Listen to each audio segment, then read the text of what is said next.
ये है दैनिक प्रातःकाल का डिजिटल एडिशन प्रातःकाल लाइव।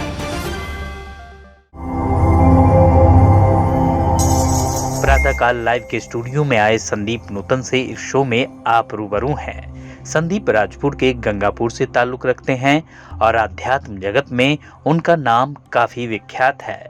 साक्षात्कार के दौरान संदीप ने समाज को और युवा पीढ़ी को आज के वैज्ञानिक युग में भी आध्यात्म, धर्म और आस्था जैसे विषयों से जुड़ने की अपील की। आध्यात्मिक शक्तियों के सनातन सत्य को बताते हुए उन्होंने क्या कुछ खास कहा, आप देखिए इस इंटरव्यू में।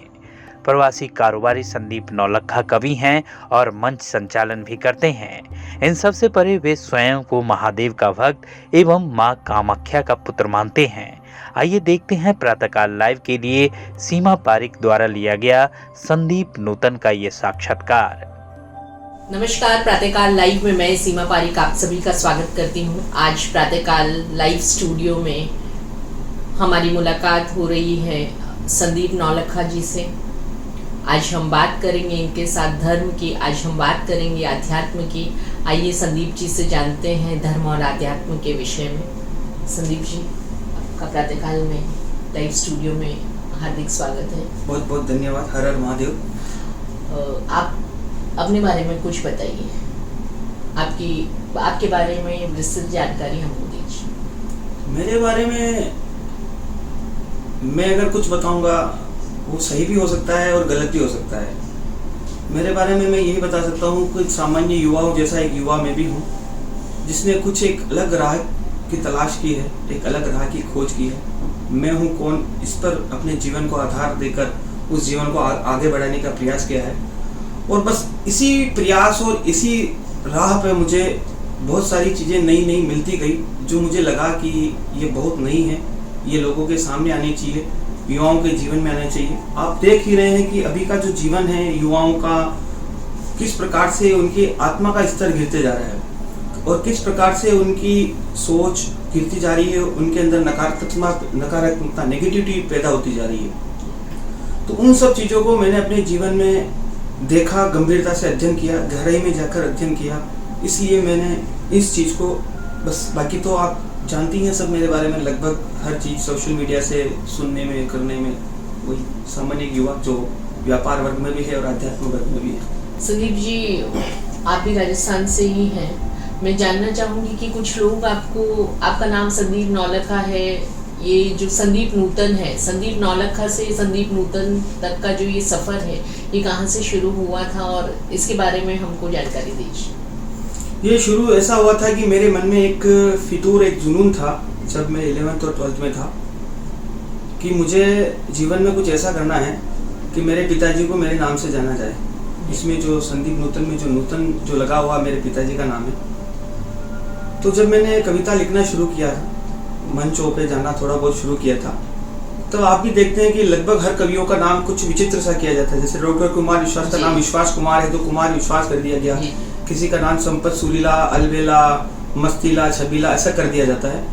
तो एक नए नाम की तलाश मंच पे थी, तो और मुझे संदीप नूतन नाम ठीक लगा। फिर लोगों से, कवियों से और दूसरों से चर्चा भी हुई, तो ये नाम अच्छा लगा और ये नाम जमने लगा।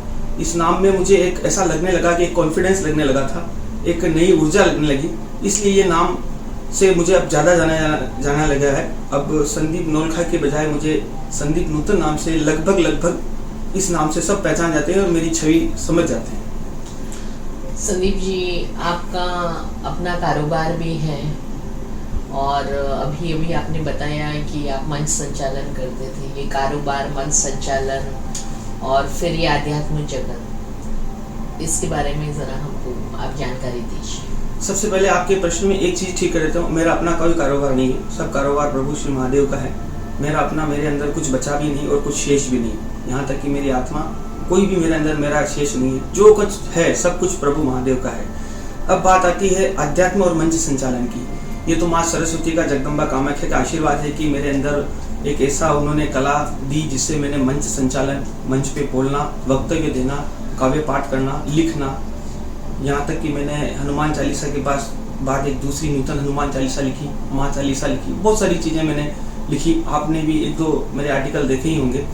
तो ये तो माँ सरस्वती और जगदम्बा का आशीर्वाद हुआ। अब बात आती है अध्यात्म की। अध्यात्म एक व्यक्ति के जीवन में सबसे महत्वपूर्ण और मूलभूत तत्व है।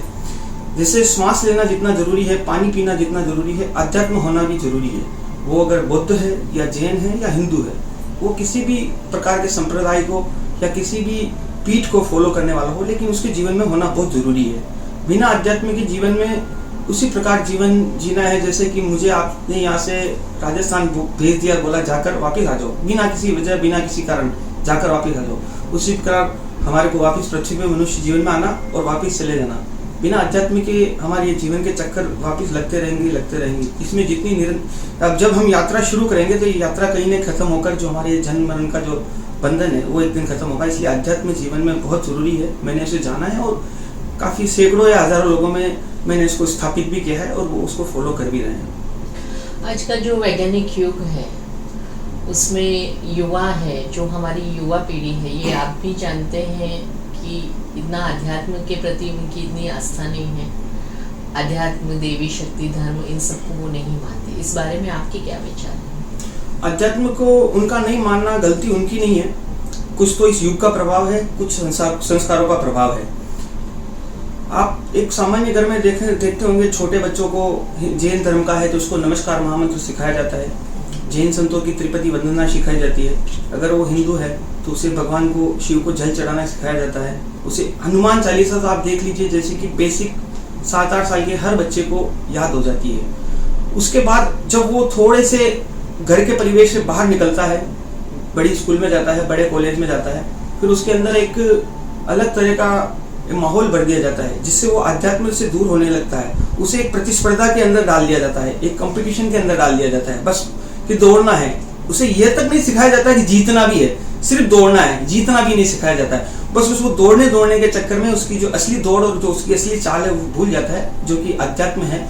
और बिना अध्यात्म के जीवन में हर चीज, अब आप कह रहे हैं वैज्ञानिक युग है, विज्ञान भी आपने कई सारी फिल्मों में भी, पिक्चरों में भी देखा होगा कि सब चीजें विज्ञान पर आधारित बताई गई। अभी एक मैंने 3-4 दिन पहले एक मूवी देखी थी, कार्तिकेय करके। उसमें जो कुछ भी भगवान श्री कृष्ण का एक कड़ा खोजने की जो कला थी, वो टोटल उसमें जो उस समय का जो साइंस था और अभी का साइंस था, उस समय का साइंस और ज्यादा विशाल था। तो हम विज्ञान को अध्यात्म से अलग और अध्यात्म को विज्ञान से अलग नहीं मान सकते हैं, और युवाओं को ये चीज समझनी पड़ेगी और जाननी ही पड़ेगी। मैंने ये बहुत बार ये देखा है कि आपके बहुत सारे पूरे देश भर में फॉलोअर्स हैं, अगर मैं गलत नहीं हूँ तो। कुछ लोग आपको शिवरूप कहते हैं, कुछ लोग आपको शिवांश कहते हैं, कुछ लोग कहते हैं कि आप आध्यात्म जगत के प्राण हैं। तो इन सब पर एक चर्चा बताइए कि लोगों की आपके प्रति ये आस्था क्यों है? और आज के युग में जहाँ कि आप खुद भी जानते हैं, अभी मैंने आपसे कहा था कि लोग इतना इन अध्यात्म में विश्वास नहीं करते, लेकिन फिर भी आपके जितने भी लोग हैं आपको तरह तरह के अलंकारों से विभूषित कर रहे हैं। इसके बारे में थोड़ा सा मुझे बताइए। सबसे पहले इस प्रश्न को मैं ठीक कर देता हूँ वापिस। मेरे पूरे देश भर में फॉलोवर नहीं है, लगभग राजस्थान और महाराष्ट्र। राजस्थान में तो अभी मैं 2 साल पहले शिफ्ट हुआ हूँ इसलिए, और मुंबई में इसलिए कि मैंने जब अपने आध्यात्मिक की यात्रा शुरू की थी तो यहीं से शुरू की थी। और फिर जब मुझे लगा और जब मुझे किसी एक बड़ी शक्ति का आदेश हुआ कि अब मुझे लोगों के लिए काम करना चाहिए, और मुझे जब ये जानकारी हुई कि मुझे अपने जीवन का उद्देश्य पता चला, कि मुझे मेरे जन्म का उद्देश्य पता चला, तो मैंने अब कुछ लोगों को जोड़ना शुरू किया और कुछ लोग मुझसे जुड़ते गए और धीरे धीरे ये फैला। और मेरे को कोई फेमस होने का ये ऐसा मेरा मन में नहीं है। मेरा जो मिशन महादेव है वो यही है कि व्यक्ति अपनी आत्मा को जाने, आत्मा के स्तर को ऊपर उठाए। अब आती बात शिव रूप और शिवांश। शिव रूप तो और शिवांश का अर्थ तो ये है कि जिस संप्रदाय से मैं दीक्षित हूँ, मैंने वहाँ दीक्षा ली हुई है, उसमें भगवान शंकर ने स्वयं लिखा हुआ है कि हमारा जो संप्रदाय में जो दीक्षित व्यक्ति है वो स्वयं इस पृथ्वी पे घूमता हुआ शिव है। अब दूसरा, मुझे इस रूप में क्यों देखते हैं, तो मेरे परमेश्वर प्रभु श्री महादेव के प्रति इतनी प्रीत है, इतना लगाव हो गया, इतना प्रेम हो गया, यहाँ तक कि आप ये समझ लीजिए कि एकीकार हो चुका था। वो उस बात को सिर्फ मैं जानता हूँ या प्रभु महादेव जानते हैं। तो लोगों ने मेरे अंदर वो चीज़ देखना शुरू करी और उनको वो झलक दिखना भी शुरू हुई, और वो किसी रूप में दिखना शुरू हुई या किस रूप में दिखना शुरू हुई वो या तो वो जाने या प्रभु ईश्वर महादेव जाने। तो इस वजह से वो लोग। अब बात आती है अलंकरणों की। अलंकरण संदीप नूतन एक अलंकरण मेरे लिए बस ये बेस्ट है। उसके बाद हमारे गुरुदेव श्री द्वारा प्रदत्त काली रत्न है, सरस्वती है, और कोई मुझे स्पिरिचुअल लाइफ मेंटर भी कहते हैं, कोई मंच संचालक भी कहते हैं, कवि भी कहते हैं। तो मेरे को उन अलंकरणों से मुझे कुछ लेना देना नहीं है। मेरे को मेरी आत्मा से लेना देना है, मेरे महादेव से लेना देना है बस। बाकी जो मुझे जो समझे, मैंने तो लिखा भी था 4 साल पहले जब मेरी पहली पुस्तक आई थी मैं हूँ कौन, उसमें मैंने लिखा था, जब वहाँ के प्रकाशक ने मेरे को परिचय पूछा था कि आपका परिचय क्या लिखा जाए, तो मैंने लिखा था कि मैं शून्य हूँ, आप अपनी कीमत से मेरी कीमत आ सकते हैं। अब मुझे कोई अघोरी कहता है, कोई तांत्रिक कहता है, कोई और कुछ कहता है, कोई और कुछ कहता है, उनसे मेरे को कोई भी फर्क न तो पड़ा था और अब तो बिल्कुल भी नहीं पड़ेगा। जी ये भी है, लेकिन एक बात मैं और भी आपसे कंटिन्यू करना चाहेंगे हम इस बात पे। अभी अभी आपने कहा कि ये जो अघोरी है, तंत्र मंत्र का आध्यात्म जगत में क्या महत्व है, क्योंकि जब भी तंत्र मंत्र की बात आती है तो हम सभी के दिमाग में एक ही बात आती है, अरे ये तांत्रिक है, तांत्रिक मतलब काला जादू करेगा। ये सब चीज़ें क्या है, तंत्र, काला जादू, ये जहाँ तक कि आज का जो समाज है तो वो जो पीढ़ी है वो इन सब चीज़ों को नहीं मानती, लेकिन फिर भी देश में अंधविश्वास बढ़ रहा है। तो ये जो तंत्र मंत्र है, देवी शक्तियाँ हैं, ये आध्यात्म से कैसे कनेक्टेड है, ये बताइए। देखिए, ये सबसे पहले इसका जो अंधविश्वास होने का कारण है ये है जानकारी का अभाव। अब क्या होता है, यहाँ पर एक लड़का और एक लड़की सड़क पे जा रहे हैं, आपको उसके बारे में जानकारी नहीं है और मुझे भी जानकारी नहीं है। हम तो यही सोचेंगे ना कोई गर्लफ्रेंड बॉयफ्रेंड जा रहे हैं, हो सकता है वो भाई बहन हो, या मासी के लड़के लड़की हो, या फिर चाचा के लड़की लड़की हो, किसी वजह से घुमाने लाए हो, किसी वजह से घूमने जाए हो, या फिर कोई सामान्य स्कूल में पढ़ने वाले दोस्त हो, लेकिन समझेंगे यही कि भाई गर्लफ्रेंड बॉयफ्रेंड जाने। लगभग 90% लोगों की यही अवधारणा हो जाएगी। तो पहली बात तो ये होगी जानकारी का अभाव। अब कहते हैं कि तंत्र में अंधविश्वास होना, तंत्र में अंधविश्वास होना, तो अब क्या कि अब आपकी कोई भी समस्या को लेकर आप किसी भी तंत्र के जो विशेषज्ञ हैं, जो तंत्र का विशेषज्ञ है उसे तांत्रिक कहा जाता है, और जो चिकित्सा का विशेषज्ञ है उसे चिकित्सक कहा जाता है। अब इसे अगर जब इंग्लिश में कहा जाएगा तंत्र विज्ञान को ऑक्टल साइंस, तो इसके अंदर से थोड़ा अंधविश्वास और कुरीतियां कम होना खत्म हो जाएगी, क्योंकि इंग्लिश वर्ड आ गया ना। हाँ, तंत्र के जनक भगवान शिव शंकर महादेव हैं, उसे सत्यापित माता पार्वती ने किया है, और जो भगवान शिव शंकर ने जो चीज बनाई है वो कभी गलत हो ही नहीं सकती है। अब बिंदु एक गन बनाई जाती है सुरक्षा की दृष्टि से, लेकिन कुछ लोग उससे लूटपाट करते हैं, कुछ लोग किसी को डराते धमकाते हैं, किसी का मर्डर कर देते हैं, तो उसमें उस बिंदु जो गन है उसकी तो गलती है नहीं। तो भगवान शंकर की गलती नहीं है, उन्होंने तंत्र और मंत्र का आध्यात्म में वैसा ही महत्व है जैसा एक परिवार में माता पिता का महत्व है। बिना तंत्र मंत्र के आध्यात्म नहीं है। आध्यात्म के अंदर आयुर्वेद भी है, तंत्र मंत्र भी है, योग भी है, प्राणायाम भी है, सारी पूजा पद्धतियां भी है। भगवान शिव शंकर के जो सब तमाम अभिषेक होते हैं, रुद्राभिषेक, अभिषेक, महारुद्राभिषेक, सब कुछ होते हैं। अघोर जो हमारे साधना की बहुत सारी पद्धतियां बनी हुई है, कोलाचार, वामाचार, वैष्णवाचार, अघोर, ओगड़, नाथ संप्रदाय, उसी में एक अघोर भी आता है। भगवान शंकर का स्वयं का स्वरूप है अघोरेश्वर स्वरूप। तो सब अपनी अपनी साधना की पद्धति है, और तंत्र के ऊपर अंधविश्वास नहीं होना चाहिए, जानकारी होनी चाहिए। धर्म और अध्यात्म पे हमने अभी जो चर्चा की है, तो आप आज की जो युवा पीढ़ी है या फिर जो लोग आपको फॉलो कर रहे हैं, उन लोगों को आप क्या संदेश देना चाहेंगे अध्यात्म के बारे में? जो मुझे फॉलो कर रहे हैं उनके लिए तो ये संदेश रहेगा कि मुझे फॉलो करते रहें, और जो मुझे नहीं फॉलो कर रहे हैं तो उनको तो मैं यही कहूँगा कि मेरा जैसा एक कोई ढूंढ कर फॉलो करें, क्योंकि उनको शायद मुझे फॉलो करने में तो कुछ न कुछ संकोच होगा या कुछ न कुछ मिथ्या होगा, क्योंकि जिस संदीप नोलखा को वो जानते थे वो 2016 में मर चुका है। अब 2017 से संदीप नूतन है या फिर भैरवानंद है। तो मेरे जैसे कोई व्यक्ति को जो आत्मा की तलाश में है, आत्मा की खोज में है, मोक्ष की तलाश में है, अपने सत्य की राह पर चलने के लिए आतुर है, ऐसे किसी व्यक्ति की खोज करें, ऐसे कोई गुरु की खोज करें, ऐसे कोई संत की खोज करें और उसके बताए हुए मार्ग पे चले। क्योंकि हम जो आज मनुष्य हैं, इसका सबसे बड़ा प्रमाण ये है कि हम पहले देवता थे, देव योनि में थे। सारे शास्त्रों में लिखा हुआ है, जैन शास्त्रों में भी लिखा हुआ है, सनातन शास्त्रों में भी लिखा हुआ है कि देव योनि भोगने के बाद व्यक्ति को वापस मनुष्य जीवन में आना पड़ता है और वापस यहाँ से उसे अपने मोक्ष की यात्रा शुरू करनी पड़ती है। तो मैं ये नहीं चाहता हूँ कि देव योनि से यहाँ आ गए हैं, मतलब हम पहले, आज हम प्रिंसिपल हैं, तो हम नहीं चाहते कि हम वापस प्रोफेसर या टीचर बने। हम तो सीधा जिला शिक्षा अधिकारी बन के रिटायर हो जाएं ताकि हम मोक्ष पा जाएं। तो युवाओं के लिए ये संदेश है कि अध्यात्म आज के जीवन में बहुत सारी नकारात्मकताएं हमारे जीवन में पग पग पर पड़ी हुई है। हर समस्या हमारे जीवन में हर कदम पे एक समस्या है।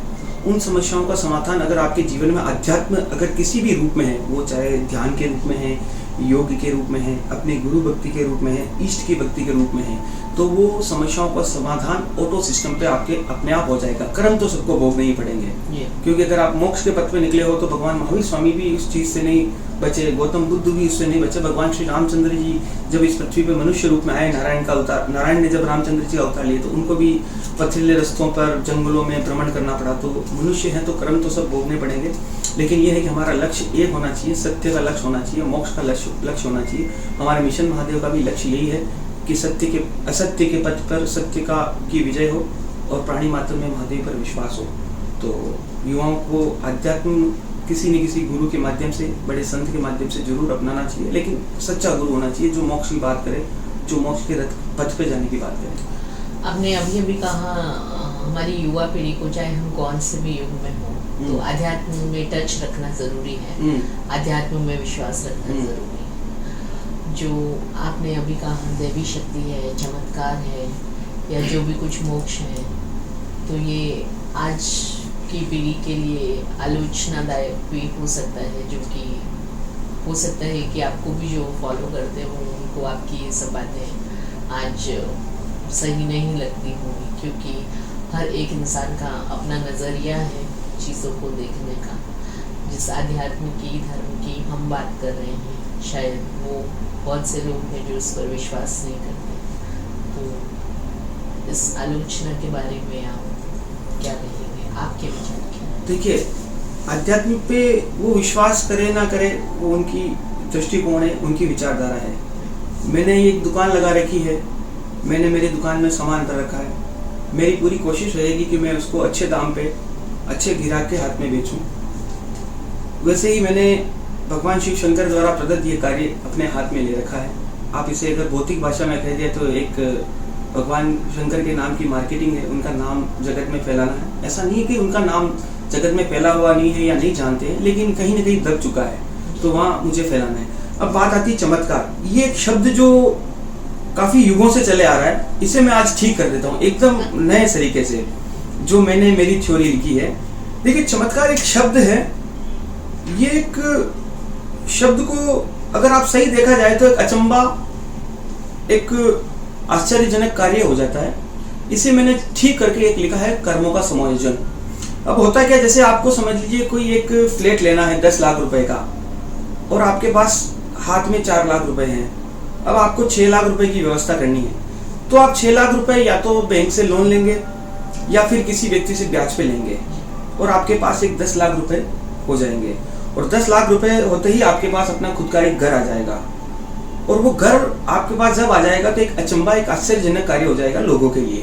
That is called a miracle, चमत्कार। और आप जानते ही हैं कि हम जो राजस्थान से जो भी यहाँ आते हैं, अगर वो यहाँ कोई घर ले ले तो राजस्थान के लोगों के लिए बड़ी बात हो जाती है, यार उसने तो घर ले लिया मतलब 2-3 साल में। लेकिन आप यहाँ समझिए कि वो जो 6 लाख रुपए जो है वो आप चुकाने के लिए प्रतिबद्ध हैं, जो आपने उधार लिए हैं। तो अब चमत्कार में भी यही है कि जब आपके जीवन में ऐसी अचंभे की जरूरत होती है, एक ऐसे कार्य, आश्चर्यजनक कार्य की जरूरत होती है कि जब आप बहुत बड़ी संकट में हैं, किसी विपदा में फंसे हुए हैं, जब आपको एक चमत्कार की आस होती है, तब आप भगवान के जाके मन्नत मांगते हैं कि मैं पैदल आऊंगा, चांदी का छत्र चढ़ाऊंगा, सोने का ये चढ़ाऊंगा, इतना भंडारा करूंगा। तो वो जो ये जो आप मन्नत मांग रहे हैं, ये आप समझ लीजिए जो बैलेंस 6 लाख रुपए जो चुकाना है ना, उसके प्रति प्रतिबद्ध हो रहे हैं। लेकिन 4 लाख रुपए आपके पास है, मतलब आपके पास पिछले कुछ पुण्य कर्म पड़े हुए हैं थोड़े बहुत, और थोड़े बहुत आपने करने का वादा भगवान को किया है, ईश्वर को किया है कि मैं ये कर्म करूंगा, या ये भक्ति पथ पे चलूंगा, या ये साधना के पथ पे चलूंगा। तो जब ये दोनों मिलने के बाद तब वहां पर एक पुण्य का उदय होता है, आपका जो विपदा और उस संकट से आप निकल जाते हैं, तो लोग इसे चमत्कार समझते हैं, जबकि होता है कर्मों का समायोजन, और उसे करने का अधिकार सिर्फ 2 लोगों के हाथ में, या तो भगवान शिव के हाथ में है या सिद्ध गुरु के हाथ में है। तो चमत्कार बहुत रेयर केस में होते हैं, कर्मों का समायोजन होता है हर जीवन में। जैसा पहले हमारे पास कुछ अच्छे पुण्य पड़े हुए हैं और अगला का हमने चुकाने का वादा किया है, अगर हमने वो कर्म, आप समझ लीजिए जैसे आपने लोन नहीं भरा या किसी व्यक्ति को जो पैसे आपने उधार लिए नहीं चुकाए तो आपका घर वापिस जब्त कर लेगा। उसी प्रकार अगर वो जो वचन कहा, जो मन्नत मांगी, अगर वो आपने पूरी नहीं की तो भगवान एक नया संकट पैदा करते हैं। धन्यवाद संदीप जी। आज आपके माध्यम से हमने ये जाना है कि युग कोई भी हो, पीढ़ी कोई भी हो, लेकिन आस्था ईश्वर में ज़रूरी है। ईश्वर एक परम शक्ति है, ये सनातन सत्य है जो कभी बदला नहीं जा सकता। इसी तरह के आगे के प्रोग्राम्स हमारे साथ देखने के लिए जुड़े रहिए प्रातःकाल लाइव पर। संदीप जी धन्यवाद। बहुत बहुत धन्यवाद। अगर आप ये कार्यक्रम YouTube पर देख रहे हैं तो हमारे चैनल को जरूर सब्सक्राइब करें, और Facebook पर देख रहे हैं तो हमारे पेज को लाइक करना ना भूलें।